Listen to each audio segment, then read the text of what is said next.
Celeb Savant is a career retrospective type interview focusing on singers, actors, and industry experts. Join Barrett Edelstein now as he dives into the entertainment world.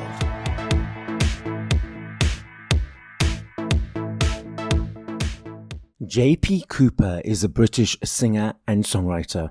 Since his recording debut in 2017, he's become known for a signature blend of folk, pop, soul, and more. With two critically acclaimed LPs, Raised Under Grey Skies and She under his belt. The heights he has now achieved could only be expected with his relentless pursuit of a vision. The artist's debut, Raised Under Grey Skies, has sold over 1 million copies thanks to releases like September Song, now with over 1 billion global streams and fans as far as South Africa, Tokyo, and more regions.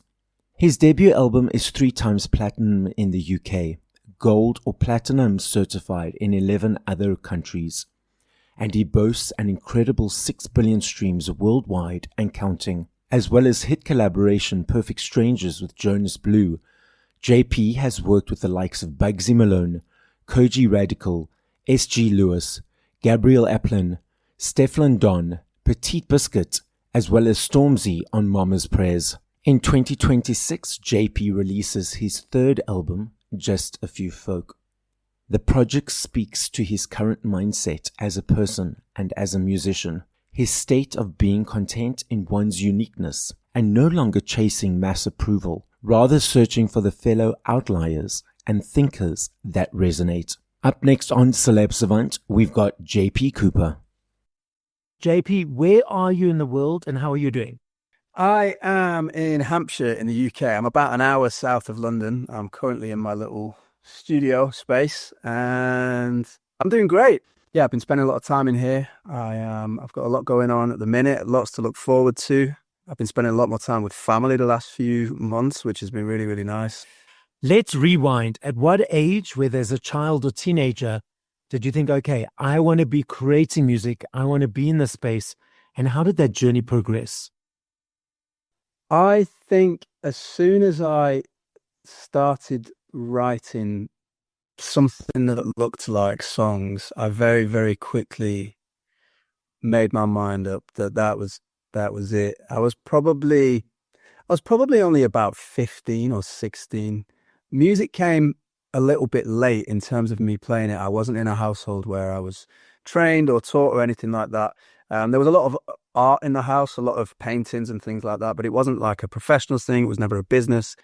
I think the thing that really got me into music was being in Manchester in the kind of late 90s. Oasis were one of the biggest bands in the world. And yeah, it was a case of my environment, really. And then, of course, when I did start to delve into that, the fact that my family was such creatives, it was supported. So really, really grateful for that. But very quickly, I don't do things by halves. So when I make my mind up about something, that tends to be it. But I think that anyone, if they want to pursue a passion or pursue something that's in their heart, it has to be full on. Because if it's by halves, it means there's distractions. It means there might be procrastination. It means there might be things that are not completed. So the success won't follow, potentially. Just putting that out there. For sure. I mean, it's funny, actually, so I have a 8-9-month-old baby at home at the minute. Often it wakes up in the middle of the night a few times. And last night, baby woke up and, my wife wakes up and I wake up. And I really struggle to go back to sleep because instantly all I think about is music. I'm either thinking about a song, I'm thinking about something to do with this world. It's an obsession, and I'm grateful that it is, but at the same time, it can sometimes be an unhealthy obsession. But that's just the way it is. So you referenced earlier that when you decided that you wanted to pursue it, you went full on and full out. What were the next steps to then becoming professional? And were there any aspects when you did become professional that surprised you that you didn't realize would be part of the process? It was really a long, slow process for me before I got to call myself a professional. I wasn't a trained musician, so I wasn't earning any money. I wasn't, going out and playing in any other capacity. I was playing in little bands, local bands in Manchester. But I fully committed to that. We spent our money on rehearsal spaces and equipment and, the little money that we made from our part-time jobs. And that continued all the way through my 20s. I joined the gospel choir in that time, trying to sort of expand my knowledge and the kind of melting pot of sounds that I was able to, I guess, marinate myself in Manchester, with it being so multicultural. I was really looking for that. But yeah, it wasn't until I was 30 that I actually signed a record deal. And by this point, my oldest son was about 2. So I don't really know what I expected at that point. I built a bit of an audience myself. I'd never done any writing with other people up until that point. So that was a very new thing, the writing sessions and things like that. But I guess it all kind of happened when I was very much an adult. So it wasn't like I was this wide-eyed. I was more kind of just rolling with the punches because I had kids at home, and I was kind of felt like I was treading water to just keep my head above and make it happen. So I guess in a way I was kind of swept along with it. I think now, only really now, am I really understanding the true nature of the world that I've found myself in, especially as a business and especially as an industry. And there's a lot of it that I don't like, but gratefully, I still love my job. I guess it's different for everybody, but that's one thing that I hang on to, is that I'm grateful that every time I get to come into this room and sit at the piano. How do you create a song? I've talked quite a lot about this lately. I've recently started kind of trying to post things on Instagram or of me showing a little bit more of the kind of bare bones of things, because I think nowadays, especially with this rise of AI and all this kind of stuff, there's a lot more people that probably couldn't break down the way they do things. And I think it's really important to not only show the polished stuff, because really robots can do the polished stuff. It's really important that I kind of learn to be as human as I can. And being a bit of a perfectionist, I'm having to, unlearn that so that I can share the honesty with people.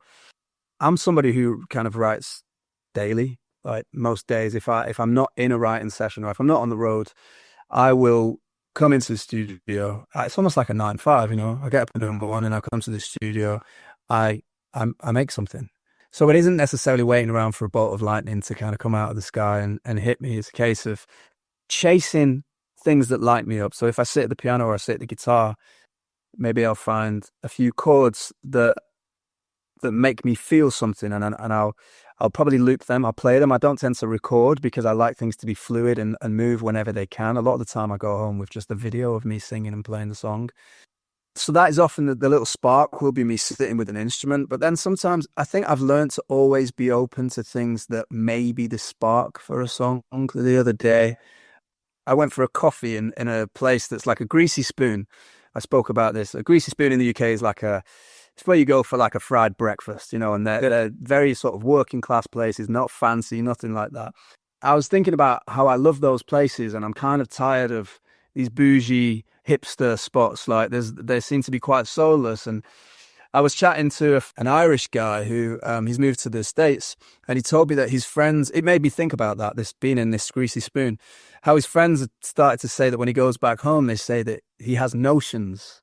And I've never really heard that before. And he was saying, you've got these notions, you're changing because you're in America. So that was a little spark. So I'm always kind of switched on to these little things that might pop out that I can then develop. How much of your creativity is by yourself and with others? Is it like 50%, or just depends? Lately, it has been much more heavily by myself because I'm really enjoying that. And I think I'm growing in confidence without feeling like I need to bring somebody in. I'm also getting a lot more disciplined at finishing songs.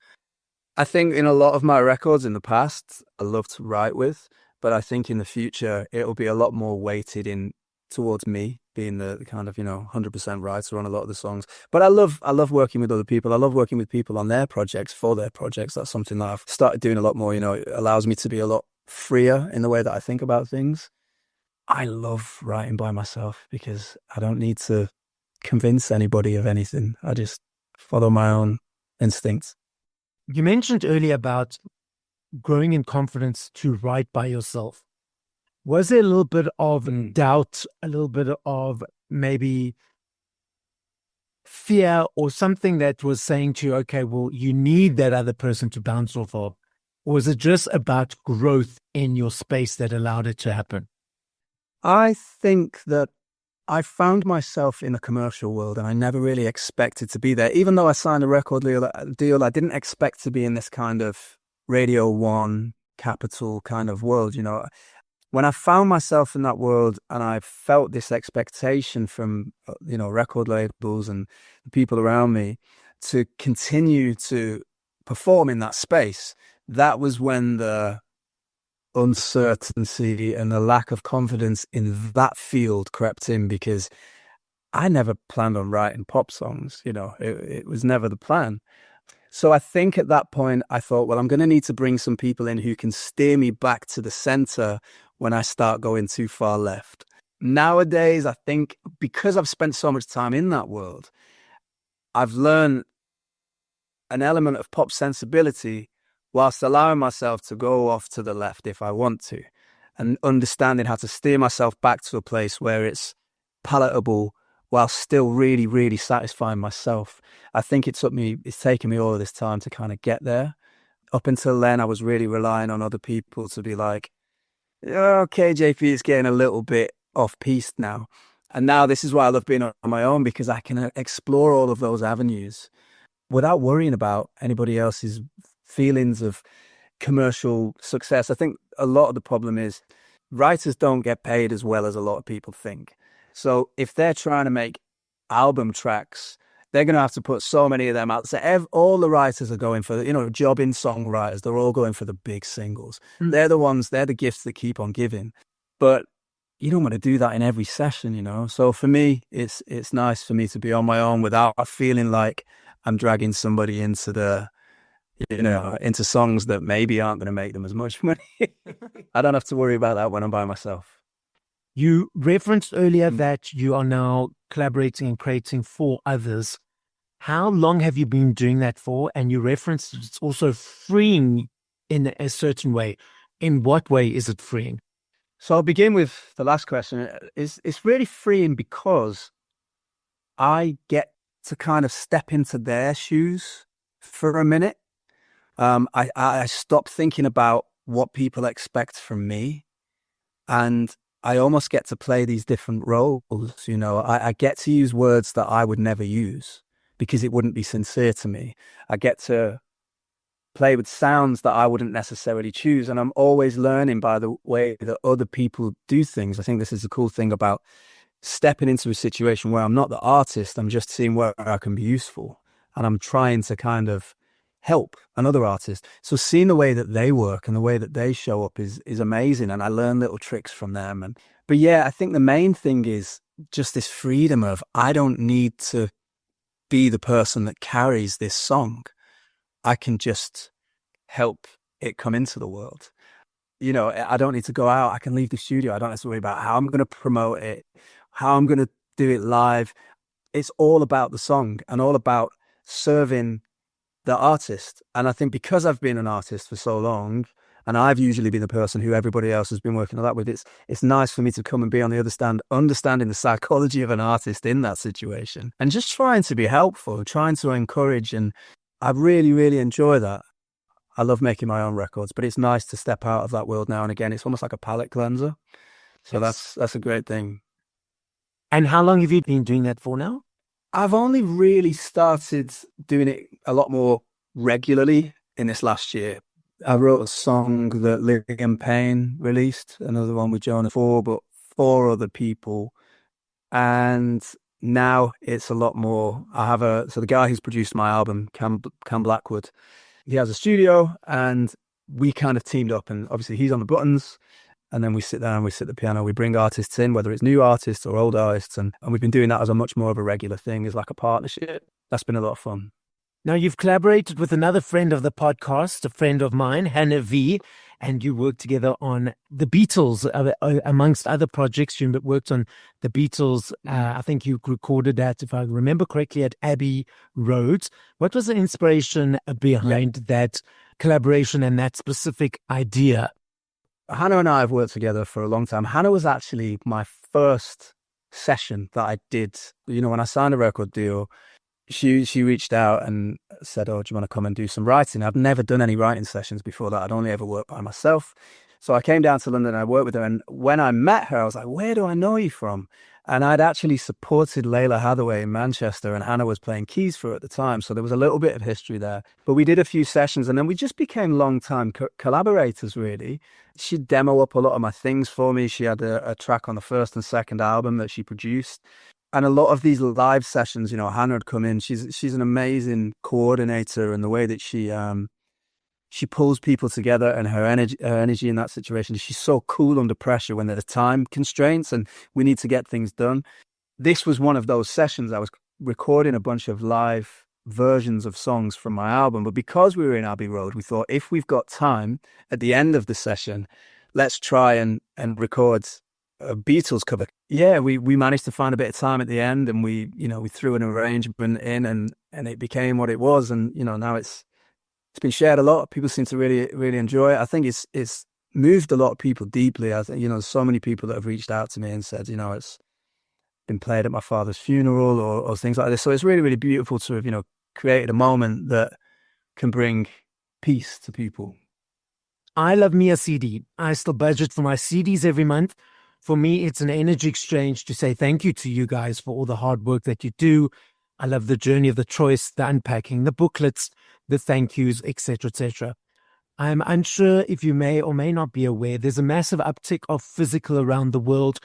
2 years ago in the UK, 5.9 million vinyls sold, the biggest since 1990. Last year in the UK, there's a basket of products that they gauge exchanges on, and based on these exchanges, they monitor it for tax purposes. There needs to be a high number of exchanges every day for a product to be in the basket. And because of the upsurge of CDs again, CDs are now back in the basket. And the research is showing it's the teenagers, it's the younger kids diving into this world, not necessarily the older, in inverted commas, nostalgic people. Then we have the streaming platforms and DSPs that people consume music on. What are your observations or perceptions of the landscape at the moment? The first thing it makes me think of, obviously, as an artist, is where the money goes. It's a real mess. There's so many hands in the pot. When it's streaming, artists get so little.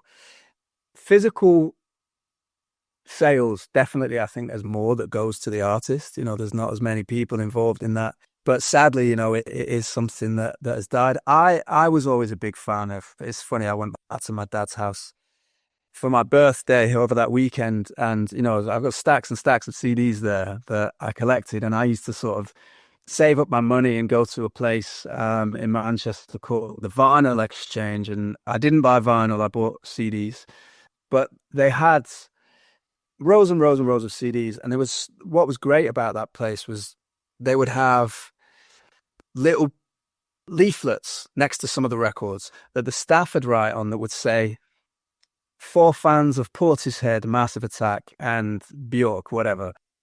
And every week I would kind of push myself to, if I had enough money, I would go in and I'd buy a record by somebody that I never knew.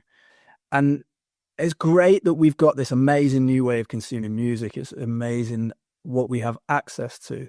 But there isn't the same investment in, because I sometimes bought records, believe it or not. I bought Grace by Jeff Buckley, and I didn't love it on first listen. I didn't really get it. And then it sat maybe for a few years, and then there was something that pulled me back to it, and all of a sudden it made sense. Now, I don't think I would have given it a second listen if I hadn't have bought it. I would have listened once and be like, "Oh, I'm not a fan." And then it became something that I absolutely loved. And, now it's in my, the top records of all time. And this is the thing, there's not that investment. People just go there, listen to the one song. There's a lot of people that maybe know one or two songs from an artist, but the people that I was into, I knew what song was coming next on the record, and I knew, often knew about the players and things like that. So that's a shame. I do believe that there is a divide that is happening and will happen, and I think AI is going to be that line in the sand where it's going to be so easy to create polished music that kind of, it's got a vibe to it. It's cool, but I think there's going to be a divide where people really want to know about the person who's writing it. Like what is their story, and where does that come from? And I actually feel like it's almost like when punk came along, and everything before that was kind of maybe classic rock, and these were more educated musicians, and then punk came along and it was like, give me 3 chords and some attitude. I feel like there's almost going to be another thing where it's like, well, we don't want to hear these studio perfect recordings. We want to hear the room, and we want to hear them breathing on the mic. As referenced earlier, I've seen you perform live a couple of times. What do you love about being on stage? It's definitely about the connection with the crowd. I think I'm not like a performer. That isn't where my gifting is in terms of entertainment, I think I'm coming more to terms with that and realizing that my job is to have a connection. And for me, it's what I love about it. And even night after night, I might be singing the same songs, but the crowd changes every night and I get to see them. It's like watching a different movie every night, seeing the little relationships and seeing the moments between couples or father and daughter, or, all of these beautiful, beautiful moments that I get to see. And also being reminded, because, a lot of the time we're in these little rooms, making music, and we're in the studio and we're behind a screen and we're seeing messages from people that are really beautiful messages.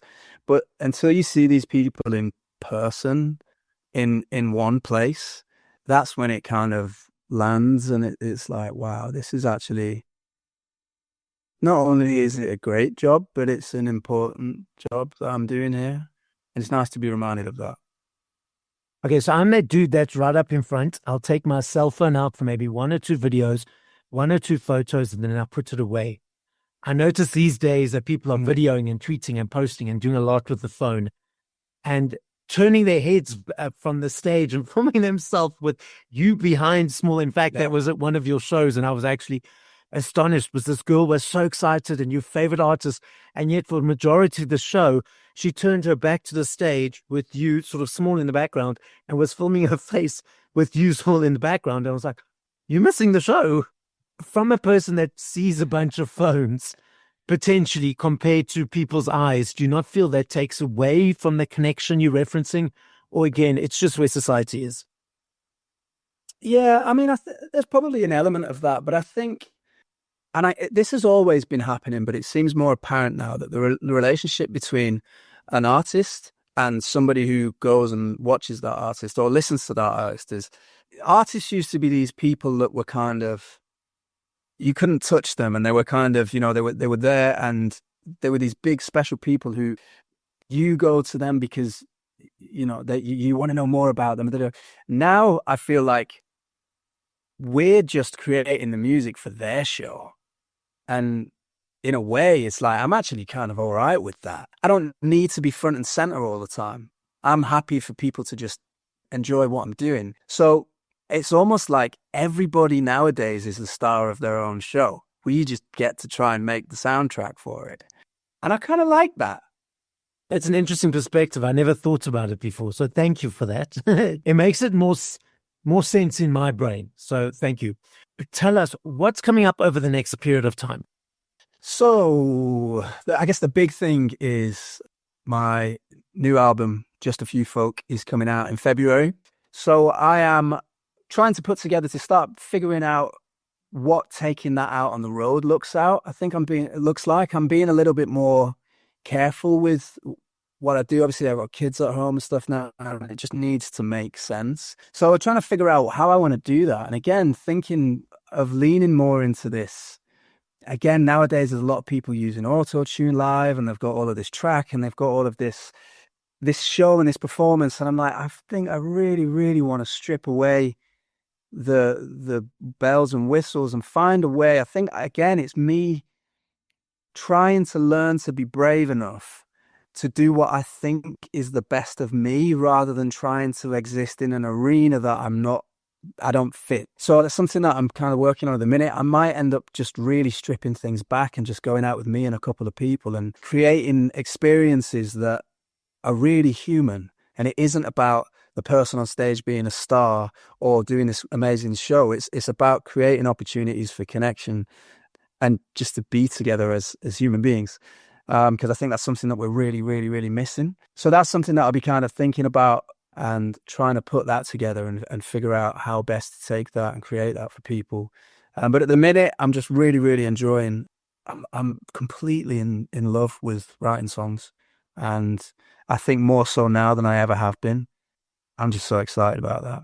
I love this next game. I know if I had to ask you this question tomorrow or the next day, I know your answers will be different every time. I appreciate that and I understand that. I'm not saying favorite, top of mind. If you had to, once we finish this conversation, push play to 5 other artists, who would those artists be? So where I'm at now, first one that comes to my mind, just because it's my morning music, is Toots and the Maytals. It's good time music. It brings that sunshine when the weather's not great. I guess, Aretha's always in there. I've been listening to quite a bit of Rufus Wainwright, earlier stuff. And let's go Chris Cornell, Soundgarden, and Bill Withers. So JP, the podcast is listened to throughout the world. As a final message to the audience, what would you like to say? Thank you for this platform. Thanks for the space to talk and, to kind of chew on these questions a little bit. If you don't know me, I hope that the music that I've made finds a place in your home, in your heart at some point, whether it's one song, whether it's an album. And I hope if you come to a show one day that we have an amazing experience. Thank you for listening to this episode of Celeb Savant. Please follow Barrett on TikTok, Instagram, YouTube, and Facebook at Celeb Savant. That's CelebSavant.